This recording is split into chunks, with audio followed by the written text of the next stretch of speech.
Welcome to episode 419 of the Red Dirt Agronomy Podcast. I am Dave Deacon, and have we got a pretty fun episode for you. We took the show on the road last week and headed up north to Wichita for High Plains Journal Live. We had a great time meeting with folks and attending several sessions ranging from livestock production, crop health, soil nutrition, and a lot more. Thanks again to everybody who stopped by to see us at our booth right there next to the Oklahoma Wheat Commission's booth. Now, over the next few weeks, you'll hear a few of our conversations with folks that we recorded with at High Plains Journal Live, so be sure and stay tuned for those. Now, this week, we kick off our High Plains Journal Live series with a guy who has been all over the place talking with audiences about farm transitions, power generation easements, and what's in that big, beautiful bill. Our chat with Dr. Shannon Ferrell is coming up in just a minute, but first, if you're new to the Red Dirt Agronomy Podcast, I would personally like to welcome you and invite you to hit that follow button where you get your podcasts. It's just a way to always make sure that you get the latest episode every time. And just a reminder, you will be able to find all of the information we talked about in this episode and past episodes on our website, reddirtagronomy.com. Let's kick things off with a quick trip around the booth for an introduction to the dream team of dirt and everything that grows from it. Let's start with Oklahoma State University Extension Precision Nutrient Management Specialist. As I do in every podcast, I've got a side question for Dr. Ferrell here. Are you familiar with any extension economists from Iowa State? Dr. Brian Arnell. And next to him is Oklahoma State University Extension Cropping System Specialist. I want it to be known that I didn't bring up the trade talk, Dave did. Dr. Josh Lofton.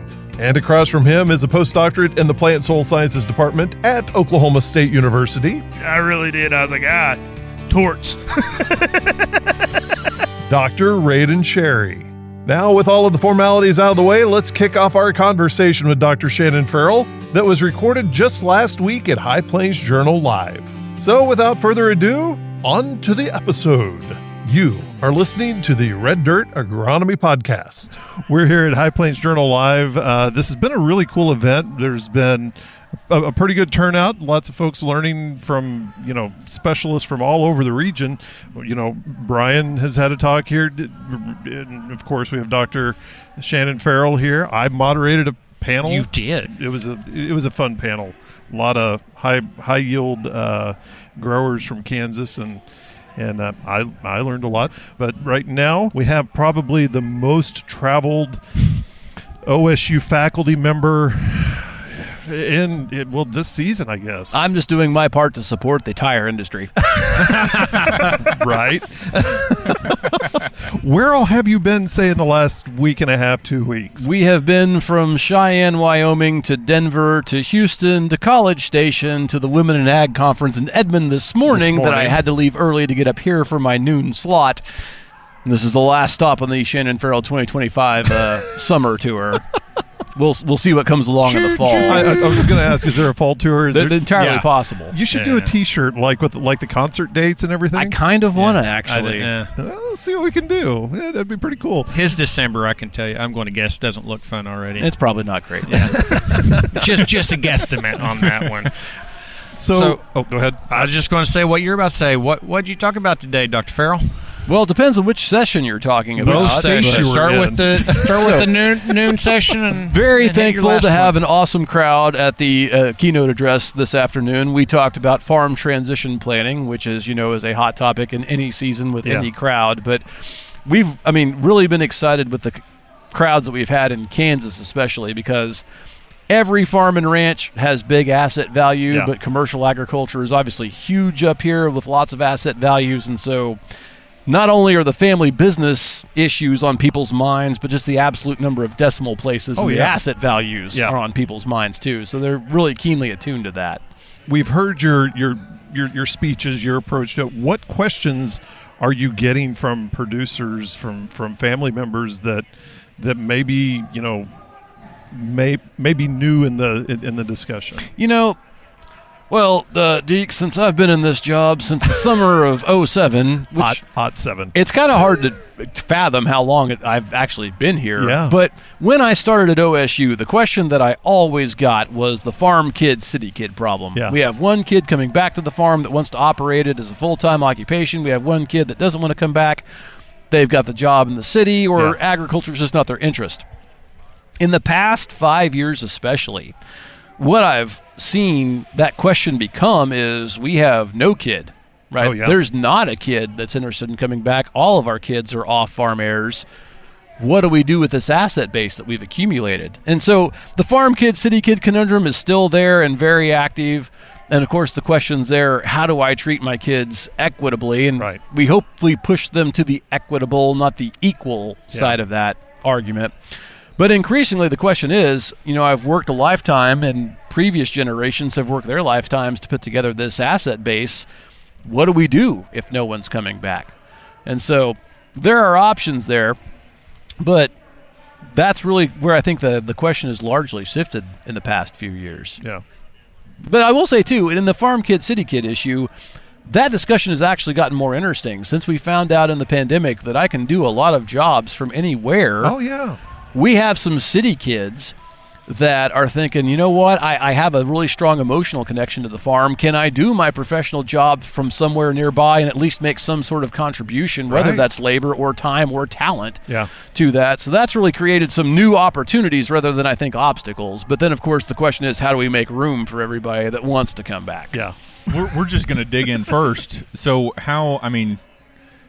the current administrations change on a lot of things. He didn't even get to the second topic of the day. You just jumped right. I told you guys just looked at each other bewildered. I was going to jump over here and into drink my coffee. Actually, so, how did the big beautiful bill and the administration's thought on capital gain tax and all that? How does that make these decisions a little rougher? Or maybe it doesn't affect it at all. Nobody knew what was coming in the One Big Beautiful Bill Act, which is, by the way, the most redundant perhaps title ever, but we'll save that conversation for another time. Because basically Title I of the Farm Bill came out of the Farm Bill and found itself in the One Big Beautiful Bill. So there were lots of changes there. I'll talk about one change there real quick, which I will take the blame but also credit for.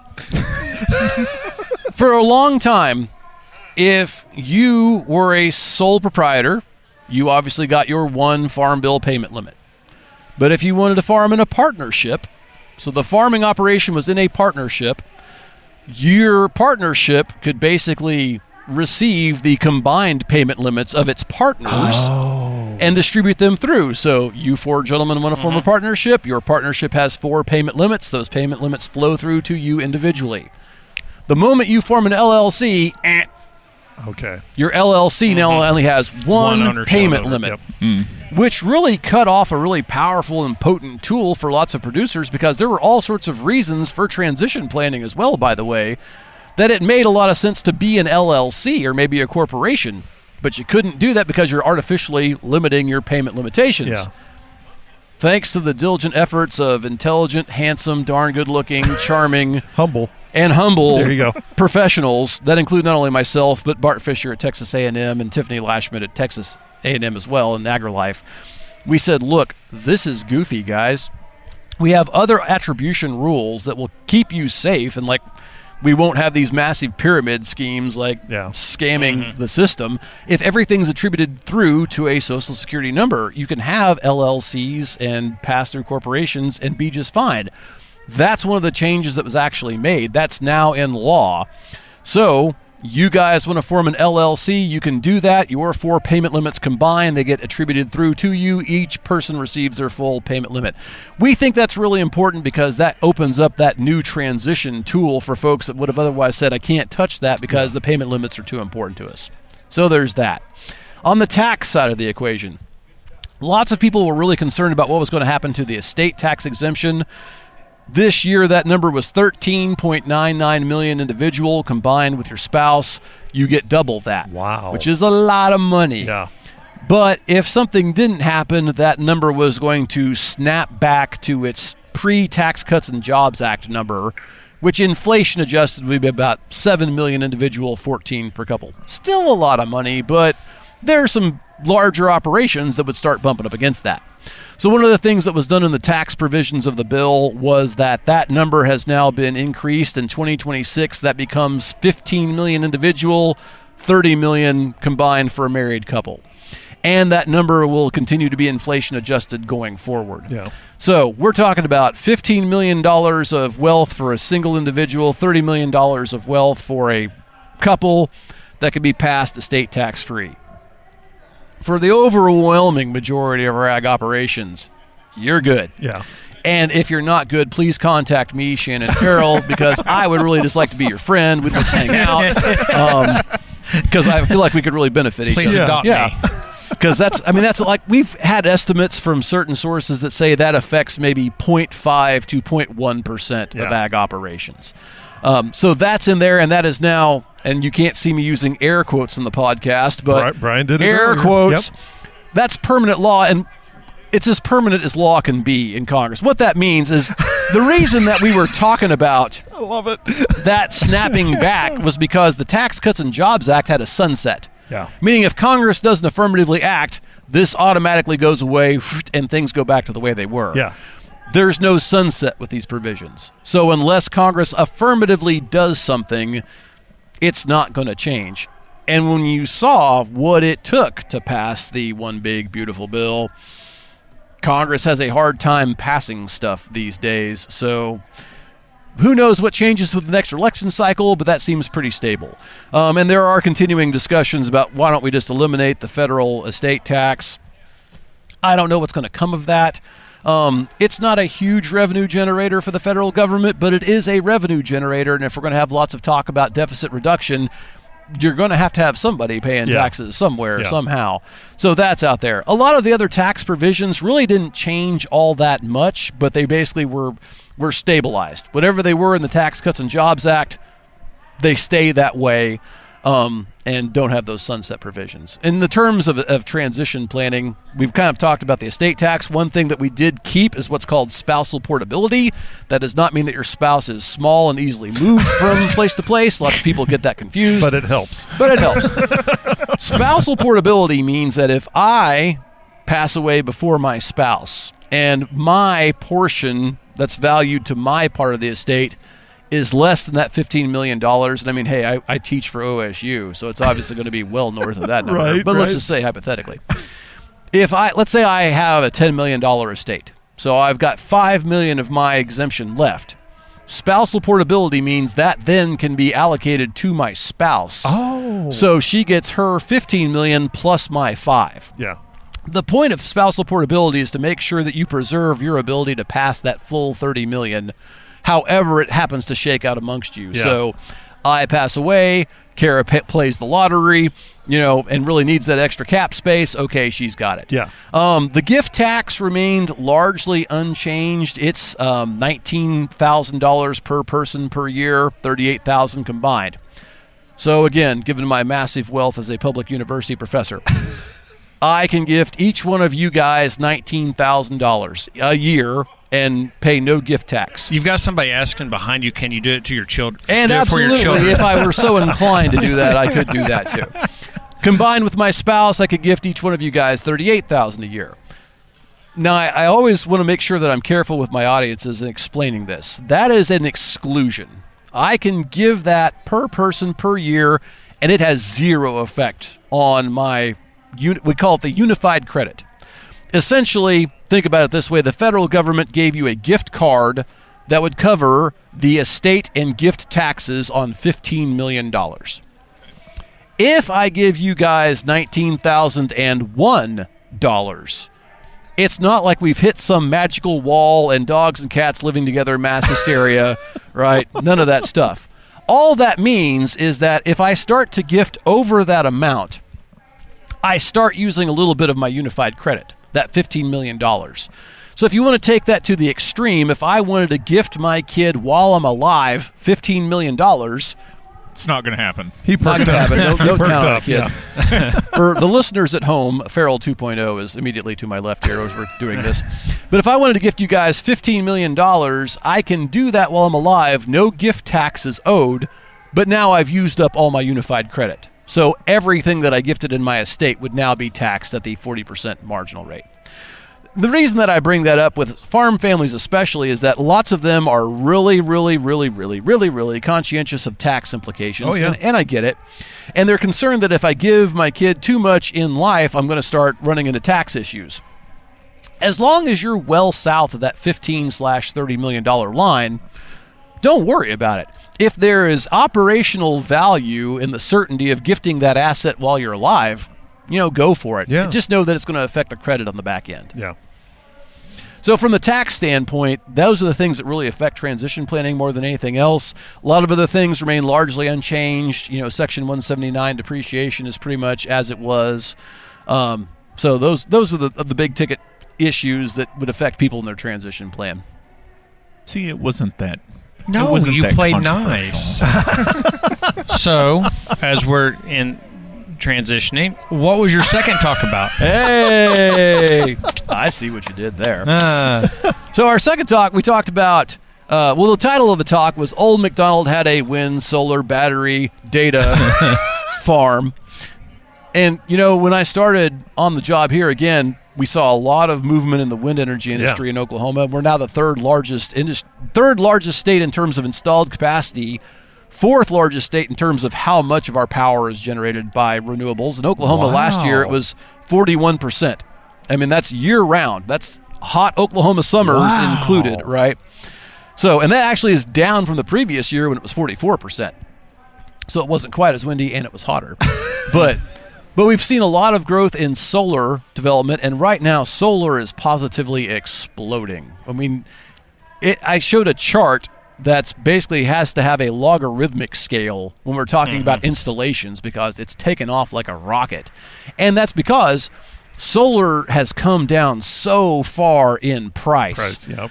And I gave the example in the presentation, not so much in the United States. We can talk about trade policy if Dr. Lofton wants to in the current administration.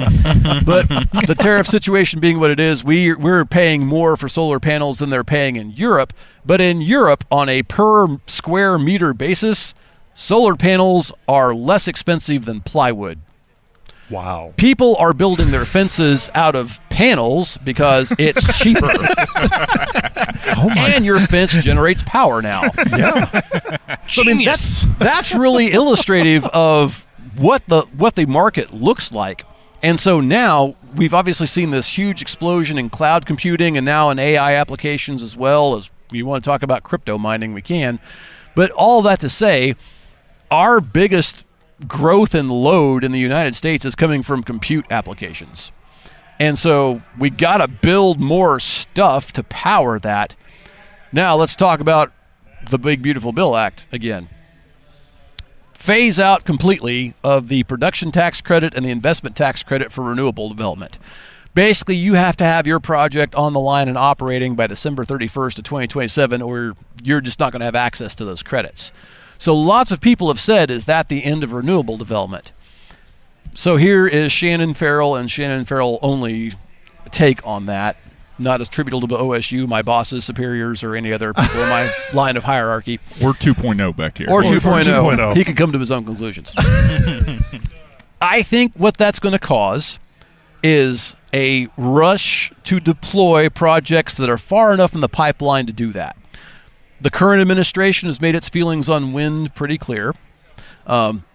So if you've got your federal approvals in hand and you've got your land acquisition phase done, you're going to go ahead and deploy. Yeah. Right? You're going to do that with all intensity. Every project that's not that far down the road is probably going to go back to the drawing board a little bit to say, okay, we've got to reevaluate economics now for a couple of reasons, largely driven by that tax credit. And the reason that I say that is not because that means that it affects the fact that wind and solar are the cheapest forms of power you can deploy right now. They're even cheaper than natural gas in most cases. So it is the least cost power that you can get. Right. But wind and solar projects have almost all of their cost invested in capital expenses. So the upfront cost of acquiring the equipment and installing it. Very little operating expense. When you have to have all of your money up front, that means you're doing that either with debt or equity. Yeah. a lot of the equity investors in those projects were folks that needed the tax credits. They're the investment firms of the world. They have lots of income, but not a lot of depreciation or other expenses they can offset it with. So they would invest in those projects to get access to the tax credits. So that's going to change the investor mix. So that's a little bit on the supply side with respect to the investments to get the projects built. But at the same time, Google wants to build that data center next year. Yeah. Oracle wants to build that data center next year. Yeah. And if I want to build a natural gas power plant, cool. The wait time on those turbines is 7 to 8 years. Wow. So if I want power tomorrow, yeah, wind and solar is what I've got. So I think there's going to be kind of a shakeup in the industry in terms of what the project board looks like. But quite honestly, I don't see anything bumping off those projects as being the source for power development. And the other thing that's out there is the incredible reductions we've seen not only in solar cost, but in battery cost. The more batteries you make, the better you get at it, the cheaper they get. And we're now at the price point, where it's cost effective for me to co-locate containerized battery storage with wind or solar, which makes that power dispatchable. So it doesn't matter if I'm generating wind at night and solar during the day. If that doesn't track demand, okay, I store it. And if I time shift it by 4 hours, I'm into my demand window and I can sell that at a profitable price. Yeah. So the short version of the story is I think we're still going to see strong renewable development, but there's going to be some bumps just caused by the policy changes. So my question on that, and you kind of started down that path, there may be a total shift in tariffs or any type of exchange across oceans. Mm-hmm. How does that impact, say, the batteries that could store, that could, take that energy? How does a potential shift in tariffs throw off everything? It's going to be interesting because a big chunk of the Inflation Reduction Act was aimed at onshoring our build-out capacity, not just for solar, but also for battery and for the supporting processor technologies as well. Yeah. And a lot of that got off and running. Like, we are now building a lot more solar equipment in the United States and a lot more battery equipment in the United States. I'm not sure how the changes in the One Big Beautiful Bill are going to disrupt that development pipeline. If we're capable of building a lot of that in the U.S., it might not affect cost a whole lot. I think that's going to be one of the big factors that affects the tariff negotiations, though, because, like I said, we've got a lot of people that want that power. Yeah. And I imagine that they're going to put pressure on Washington to say, hey, don't price us out of the market with the tariffs if we haven't built the capacity that we need for all those things to be built domestically. I want it to be known that I didn't bring up the trade talk. Dave did. So I got suckered into it. It was the perfect transition, but I wanted... As I do in every podcast, I've got a side question. Okay. Dr. Ferrell. A side question. A side question. Do you know, are you familiar with any extension economists from Iowa State? I am. They may have crossed paths. Well, I was sitting listening to an economist talking I know where you're going. On Tuesday because we were up in Ames. It doesn't really matter the day. And I speak over to young Dr. Sherry over here, say, close your eyes. Who do you hear? Be transported to a different place. Be transported to call 135 on a Tuesday or Thursday. Really, it was instant. Do you know who I'm speaking of? No, I don't know who at Iowa State sounds like me. So it's Chad Hart, and it's not just sound. Okay. Do I have a doppelganger? Well, you're kind of his. He's a little bit older. Oh, okay. You can always improve on the prototype, Dr. Arnell. But it was crazy because just so the tone of his voice was one, but the way you guys speak and have two kind of similar backgrounds to approach, like the pattern and the way you emphasize words, it was just so crazy. And anybody that's ever heard you talk, all I'd have to do is say, close your eyes, and it's immediately, that's how close you guys sound. So I was like, did you study under him? Where did this come from? I mean, sincerest is